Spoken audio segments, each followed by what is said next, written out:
All right. Well, happy New Year to you. Glad you made it, right? We're here. We're in 2024, second day of this year. And man, I don't know what's going on in your world. Who knows what's going to happen tomorrow? I'm focused on today, and I'm taking a glance at tomorrow and seeking what the Lord will do. But I'm just day to day. This is what I feel like. Just really, as the Lord has spent the past couple of weeks, just going through some things that the moment, being in moments, is crucial in these days. And a lot of people are expecting 2024 to be a little crazy. It's a political year. Not that every year's not a political year, but it's an election year, and so everybody thinks the crazies will come out in full force. And who knows what's going to happen? The good news is I don't have to. I'm just going to live in the moment. I'm going to prepare and be a good steward of my life, but I'm going to live in the moment. And so I hope you do as well. Hope you had a great weekend. Man, ours was good. It was quiet in some sense. We had some long-term friends over to celebrate the New Year Sunday. Sunday church was amazing. We had a great time. And then we just hung out with some old friends. Yesterday was just the Tamster and I did a few reels, shooting some things for the new church we're starting in a few weeks. And so just been busy doing that. Watched some football yesterday, and some of them didn't turn out quite like I liked, but man, it was a good day. And so, man, I'm up and ready to rock and roll, head back to work.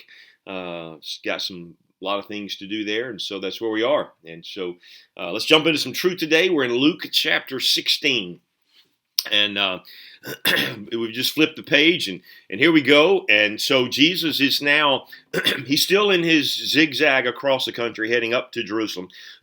He is still got a rather large following that's maneuvering with him.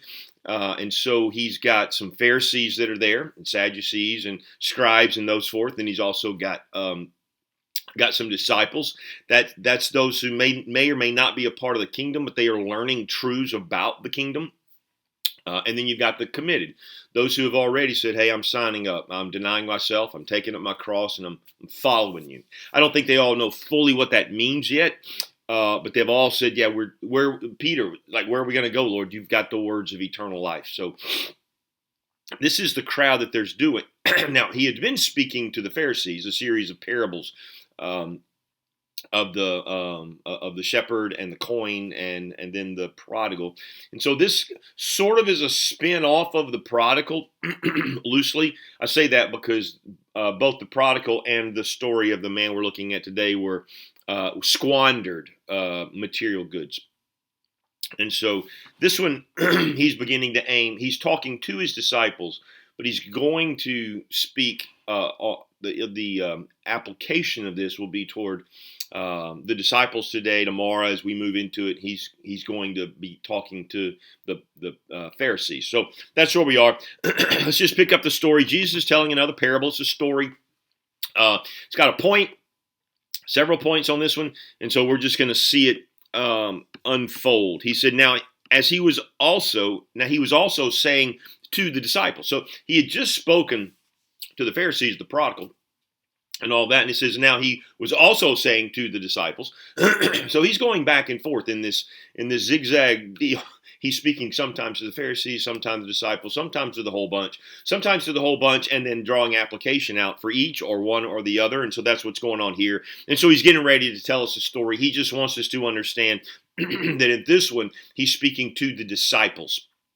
And so this is for those who are learning, those who want to be faithful, who want to grow, not like the Pharisees who think they've already arrived. And so this is the deal. He tells a story. Let's just read it, and then we'll pull in some application. He says, there was a rich man who had a manager, and this manager was reported to him as squandering his possessions. So that's the first thing we see. Now, the word squandering is the same word that was used in the prodigal son, where he took the money and he just squandered it, right? He just wasn't careful with it. He bought his friends with it. He bought whatever he could buy with it, partied everybody, paid for everybody's drinks at the bar, the whole thing, right? Just kind of squandered the money, never thinking about, man, this is all that I'm going to get, because this is what I got my father to give to me. Now it's mine. Now I should steward it, and I should live well, but I should be careful to invest it and to do other things. He did none of that, right? He just took what came, blew it. And so now it says it was a rich man. So here's a man who's got a business. Most likely, he's some sort of a tradesman. So he's it's a barter system. Some of these guys are paying him back in wheat. It could have been that those were sharecroppers. It could be that he had vineyards. These men were also businessmen as well. So he either had said, "Hey, I'm going to pay for the grain." Or the seed, so to speak, and I'll pay for the grapes. You get the oil, and then or the olives rather, a vineyard, and then we'll work things out. But here's this rich man who has potentially vineyards of olives, and he's got wheat fields, and he's got all of those things. He had workers, he had managers. This is who he's got, and he's a businessman. So he's bartering and he's going through life, and so. Here he's got a steward that was reported to him as squandering his possessions. So this is not a good thing. I mean, you've got a business. You want your managers to be held accountable. I'm a manager, also manage people, and I have to hold those below me accountable to do their job because we're doing what's right, and I've got someone who's holding me accountable to make sure that I do my job. And so I understand how that goes. And if you've got one who's just wasted, you've got a weak manager, and they're just squandering resources. It comes to your bottom line, right? My bonus is in effect because of what these guys do. And so it's the same here. And so then it says in verse 2, he summons him. And he says, "What is this I hear about you? Give an account of your management, for you can no longer be a manager." So here he is. He comes and brings a manager and goes, "Hey, guess what? You're fired. Now tell me what happened." He's a businessman. He's a rich man. I would say he's probably not a smart man because if you're going to fire an employee, that should be it. 2-week notice of a firing gives a guy just enough time to mess you over, right? And so so this is kind of a strange thing that's going on. And so he's firing him. He says, "Explain to me what you did." Now, the man panics, verse 3. And the manager said to himself, "Man, what am I going to do since my master is taking the management away from me? I mean, I'm losing my job.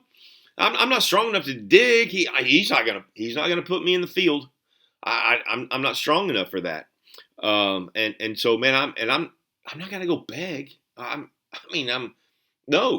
got some pride about me. So here's a man who's already figured out he's not going to go to the menial tasks, and he's not going to beg. So now he's got to connive and conceive and plot. And so this is what happens, right? So verse 5 or verse 4, I know what I'll do so that when I am removed from the management, people will welcome me into their homes. I know what I'm going to do. I'm going to make friends right now, and I'm going to do this thing, and I'm going to figure it out in such a way that all these guys are going to go. They're going to feel obligated to me. So my boss's clients will feel obligated to me, and then they'll have to take care of me. Now, in that age and day, not so much here. Everyone kind of in that sense had that honor system. If I invite you to my party, you're going to need to invite me to your party. That's how we all get kind of level up, and that's how we all get to higher places. We keep climbing that ladder, so to speak. And so here, this guy's thinking, well, here's what I'm going to do, man. I'm going to go make a deal. That's what I'm doing.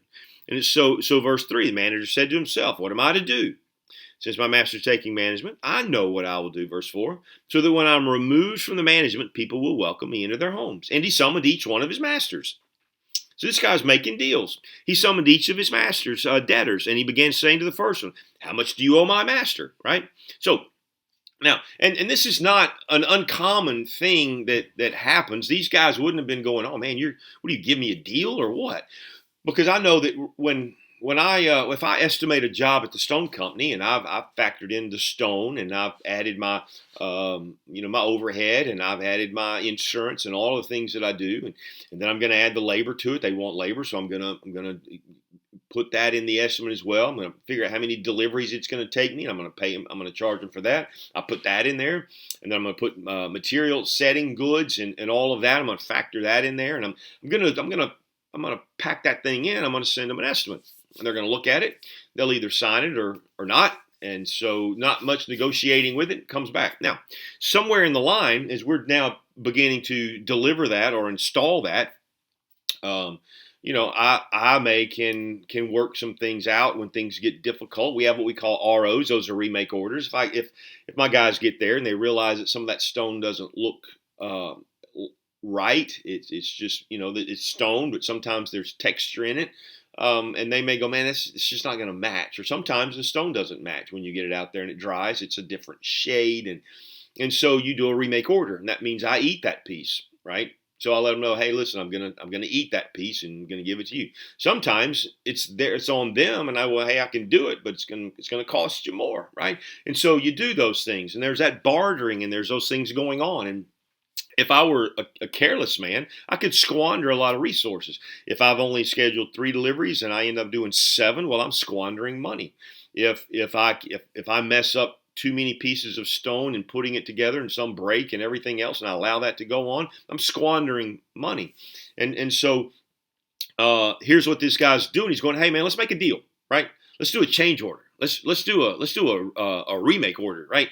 And so real quickly, how much do you owe? Now this is the shrewdness of what's going on. And so it says in verse 8, it says verse 6 rather.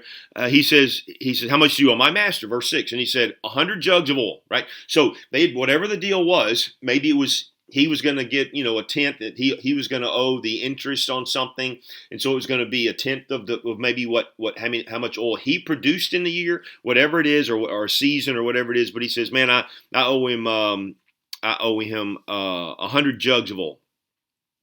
He said, let's make a deal. Take your bill, sit down quickly, and let's write 50, right? So now it doesn't necessarily just going, hey man, I'm getting ready, I got fired, so let's make a deal. Could be he's just like, hey man, let's renegotiate some things. I know you had a hard year, blah blah blah. Whatever kind of con man stuff he's doing, that's what he's doing. And so then he comes to verse 8. And then he comes to another man. Hey, how much do you owe him? He said, well, I owe him 100 cores a wheat. And he said, well, take your bill and write 80. So instead of you owing 100, you owe 80. There's a con artist, shrewd in his undertaking, knowing that when the guy goes, man, that guy gave me a deal, I like him, right? Not knowing that he was somewhere he was going to have to pay the piper. He just got reeled in. He just got suckered in, right? And so that's what's going on. Then it says in verse 8, and his master complimented the unrighteous manager because he acted shrewdly. Wait a minute. Hey, the manager's not Jesus. This isn't a spiritual illustration. This is just the illustration of a businessman who recognizes that. Now, I'm sure there's anger, and this is just a story. I don't know if it's a true one or not. It's just a story. But it says the master complimented the unrighteous manager because he acted shrewdly. For the sons of this age are more shrewd in relation to their own kind than the sons of the light. Now, he's getting ready to make that transition. But let's just look at this for a minute and see what's going on. He said, hey, man, so shrewd means to take careful advantage of an opportunity. And so here's this manager. He made careful opportunity as an advantage. We do this all the time. You do it in sports. You find a guy that's got his knees messed up. Well, then you're gonna kind of start hitting that knee, or if that quarterback kind of has some immobility, you're gonna blitz a lot more. There's all kind of things that take place. You're boxing, and the guy's got a bruised rib, and you're gonna pound right there, right? Same thing in politics. You're gonna find a guy's weakness, you're gonna exploit it, and you're gonna put it on TV, and you're gonna put smear campaign in there. You're being shrewd from a worldly perspective. Same thing in business. Same thing in war. You take advantage of your opponent's weakness or your strength, and you use it to your advantage, and that's what he did here. Now, Jesus then says, the people of this world are more shrewd with providing for their temporal things in this world than you and I are about spiritual things. So this lesson isn't hard. It's the same lesson that he spoke in the Sermon on the Mount, and you will see that as it unfolds. But he says, listen, now he's talking to his disciples. The unrighteous manager, because he acted shrewdly, for the sons of this age, people of this world are more shrewd in their relation to their own kind than the sons of light. And I say to you, make friends for yourselves by means of the wealth of unrighteousness, so that when it's all gone, they will receive you into earthly dwellings. Now, people get stumped by this, and I'm not really sure why, because it's not a hard thing to grasp a hold of. This is stewardship. He's saying, hey, take the worldly goods, right? Mammon. It's always spoken of. Paul calls it a root of evil. Money. That Proverbs and even Solomon mentions kind of the danger of it, right? And so he's saying, hey, why is the world so shrewd with this to make sure that their life is good, and we're not as shrewd with it, knowing that we have an eternal life? Why are we not good stewards of the resources to steward, to send things, to invest in things of the kingdom? This is what he's saying here. This is the whole point. And he says, and I say to you, make friends for yourselves by means of the wealth of unrighteousness, so that when it's all gone, they will receive you into eternal dwellings. What's he talking about? The economy of the kingdom. This is stewardship. Use your money for good, for eternal things. Caring for the least of these, right? This is when we get to the end, what is he saying? Someone was hungry and you fed them. You did not feed them. Someone was sick and you cared for them. You didn't not care for them. You didn't squander your resources and go, oh man, I wish I could help, but I played too hard this weekend, right? This is the whole thing. They should be supporting the work of the ministry. Paul's like, hey man, though I'm not. Why?